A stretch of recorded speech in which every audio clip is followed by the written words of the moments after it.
se debitará à ambição e ao ódio entre os homens, mas não a uma ordem divina.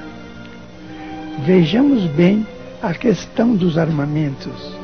Os armamentos são cada vez mais especializados para veicular a morte de milhões de pessoas.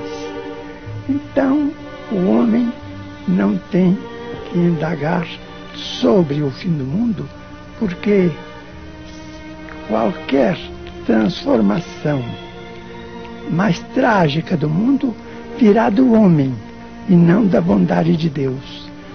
Agora, sobre os nossos tempos, nós vamos pensar num problema que deve ser examinado. Nós estamos no término de um milênio, o segundo milênio da vida cristã.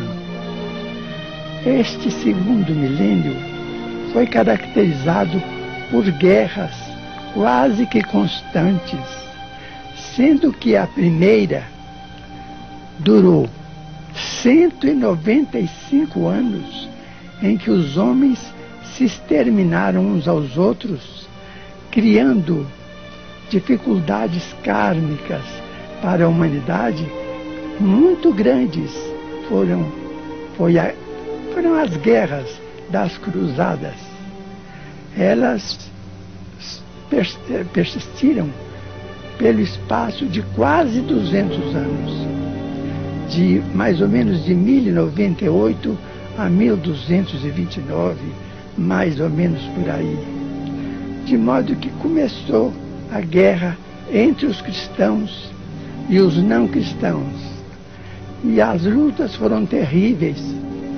De acordo com as possibilidades bélicas daquele tempo, do princípio do milênio, elas foram tão cruéis quanto as da agora, em que a inteligência humana refinou o processo de extermínio.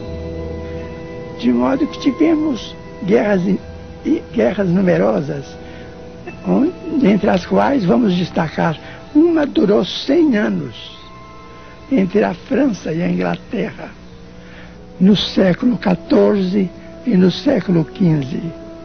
Essas guerras não foram brincadeira. As criaturas humanas adquiriram fichas kármicas muito dolorosas, porque tudo aquilo que nós semeamos, nós devemos colher. Então, no fim deste século, nós estamos colhendo o que nós temos semeado quase que desde o princípio. Agora, tivemos agora, ao que nos parece, se é verdade que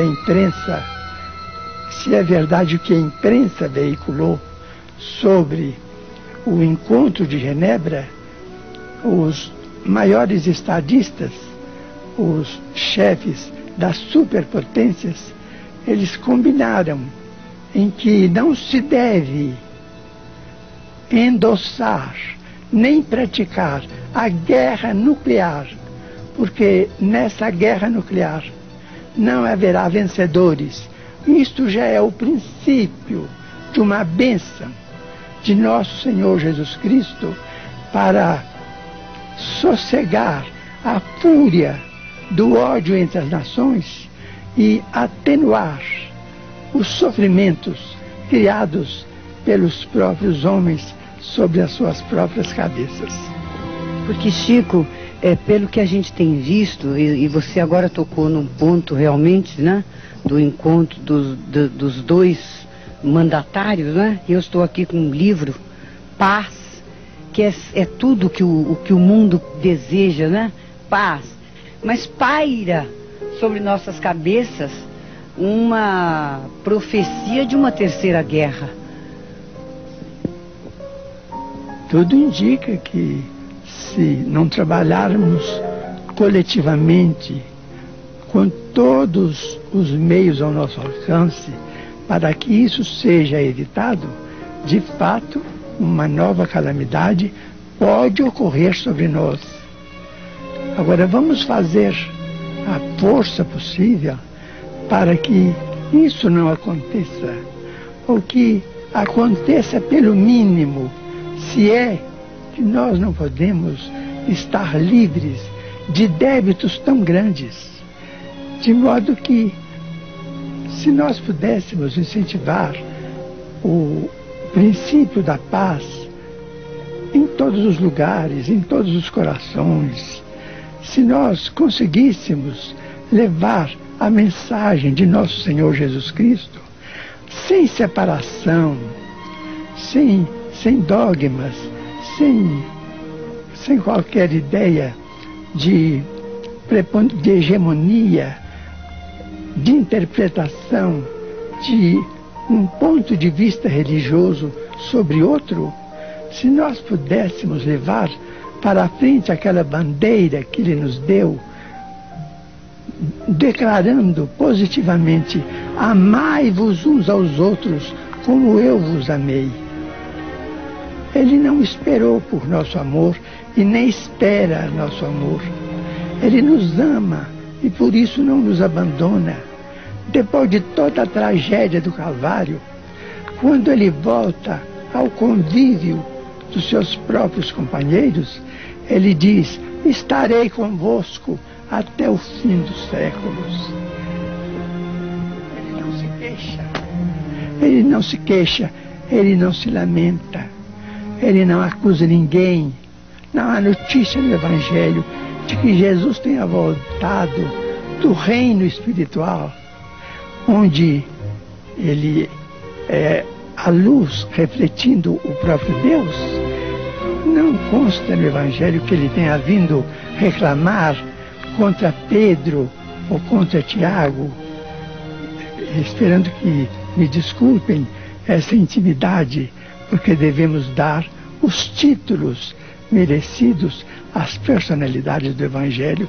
Ele não recriminou companheiro algum pela deserção. Ele apenas disse: estarei convosco até o fim dos séculos. De repente, quase que Chico faz um autorretrato, né, Nair? Porque o Chico é exatamente isso. Ele não se queixa, ele não se cansa, ele está sempre com essa humildade que vocês estão vendo. E foi por isso que nós realmente nos sentimos assim recompensados o ano inteiro pelo nosso trabalho, quando conseguimos trazer essa entrevista com Chico Xavier, que vai continuar. Nós vamos fazer uma pequena pausa, mas daqui a pouco estaremos de volta com Chico Xavier para todo o Brasil, em cada lar brasileiro, trazendo a sua mensagem de paz e de muito amor.